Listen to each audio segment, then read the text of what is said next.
சாரதா வித்யாஸ்ரம் பள்ளியில் புதிதாக interact club தொடக்க விழா மற்றும் மரக்கன்று நடும் நிகழ்வு நடைபெற்றது.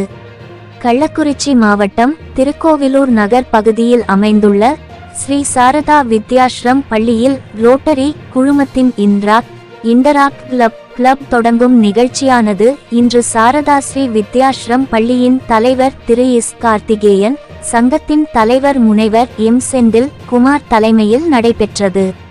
இந்த நிகழ்வில் மாவட்ட துணை ஆளுநர் திரு ராமலிங்கம் அவர்கள் சிறப்பு அழைப்பாளராக கலந்து கொண்டார்.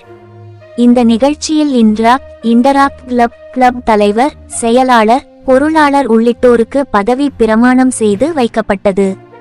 இந்த நிகழ்வில் பள்ளி முதல்வர் திருமதி ஷீபா பிராங்கிலின் அவர்களுடன் ரோட்டரி சங்கத்தின் சாசன தலைவர் எஸ் வாசன், சங்க செயலாளர் எம் எஸ் கோதம்சந்த, பொருளாளர் சவுந்தரராஜன், உறுப்பினர்கள் முத்துக்குமாரசாமி, கல்யாண் குமார், எஸ் ராஜேஷ்குமார், வழக்கறிஞர் எச் ராஜேஷ், ஆர்சிசி குழு நிர்வாகிகள் சிதம்பரநாதன், ஹரிகிருஷ்ணன் உள்ளிட்டோர் உடன் இருந்தனர்.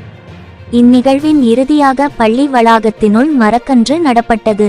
கள்ளக்குறிச்சி மாவட்டம் செய்தியாளர் வி ஜெயசங்கர்.